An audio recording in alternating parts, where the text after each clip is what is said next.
معروف کالم نویس اور تجزیہ کار جاوید چودھری اپنے کالم میں لکھتے ہیں کہ جنرل فیض حمید اور جنرل باجوہ کے درمیان اختلافات کا تاثر عام ہے، جبکہ اصل صورتحال مختلف ہے۔ جنرل فیض حمید ریٹائرمنٹ کے بعد ان سے ملاقات کے لیے بھی آئے اور دونوں اب مل کر ورلڈ فیئر کا کوئی پروجیکٹ بنا رہے ہیں۔ ملک محمد احمد خان ان کے سمدی صابر مٹو کے دوست ہیں اور ان کے ذریعے ان سے ان کا رابطہ رہا، لیکن ملاقاتوں کے دوران کبھی ملک محمد احمد خان نے عمران خان کے خلاف بات کی اور نہ جنرل صاحب نے انہیں کرنے دی۔ جنگی ترین عمران خان کو لے کر پہلی بار ان کے گھر آئے۔ یہ عمران خان کی چند خوبیوں کی آج بھی مترف ہے، تاہم یہ بار بار ذکر کرتے ہیں کہ نواز شریف نے انہیں ہمیشہ عزت دی۔ ان کی میاں نواز شریف سے 2017 کے بعد صرف ایک بار ٹیلی فون پر بات ہوئی اور وہ انہوں نے بیگم کلثوم کے انتقال پر تعزیت کے لیے میاں صاحب کو فون کیا تھا۔ یہ عمران خان کے کابینہ کے چند وزراء کی کارکردگی اور محنت کی تعریف کرتے ہیں، بالخصوص یہ حفیظ شیخ کی اپروچ کو یاد کرتے ہیں۔ عثمان بزدار اور شہزاد اکبر کو عمران خان کی ناکامی کی بڑی وجہ قرار دیتے ہیں۔ یہ دنیا سے $13.5 ارب پاکستان لے کر آئے تھے اور افغانستان، چین، سعودی عرب، UAE، قطر اور امریکہ کے ساتھ سفارتکاری ان کے اہم کام ہیں۔ مجھے افسوس ہوا فوج کو نیوٹرل کرنا اور سیاست سے باہر لانا ان کا مشکل ترین کام تھا۔ یہ سمجھتے ہیں ملک صرف جمہوریت، معاشی استحکامات اور ڈائیلاگ سے چل سکتا ہے۔ یہ سمجھتے ہیں سیاستدانوں کو ایک دوسرے کے ساتھ بیٹھ کر بات چیت کے ذریعے اپنا بوجھ خود اٹھانا چاہیے تاکہ فوج سیکورٹی پر توجہ دے سکے۔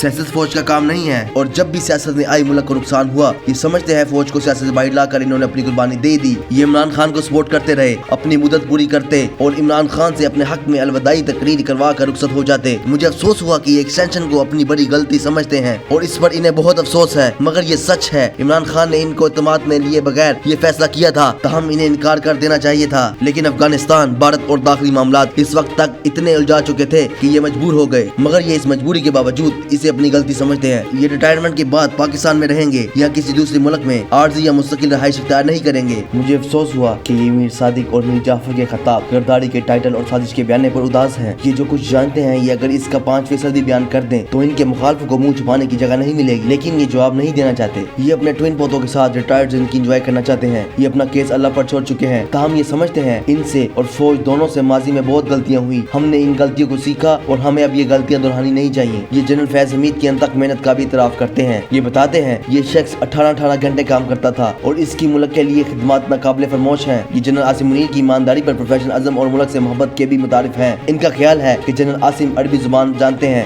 گلف کے تمام معاملات کو اچھی طرح سمجھتے ہیں اور ان کے شاہی خاندانوں سے بہت اچھے تعلقات ہیں۔ یہ DGMI اور DGISI رہے ہیں، مکمل سولجر ہیں اور ہر قسم کا پریشر برداشت کر لیتے ہیں، لہٰذا یہ فوج اور اندرونی اور بیرونی چیلنج سے آسانی سے نمٹ لیں گے۔ تاہم ان کو کوئی خدشہ ہے کہیں ان کی طرف سے نئے آرمی چیف کے خلاف بھی ٹرولنگ نہ شروع ہو جائے۔ اگر خدا نہ خواستہ ایسا ہوا تو یہ ملک کے لیے انتہائی خطرناک ہوگا۔ یہ گرینڈ ڈائیلاگ اور جمہوریت دونوں کے حامی بھی ہیں اور کھلے دل سے اپنی غلطیوں کا بھی اعتراف کرتے ہیں، لیکن اتنے احسانات کے بعد بھی انہیں عمران خان سے اس رویے پر ہرگز توقع نہیں تھی۔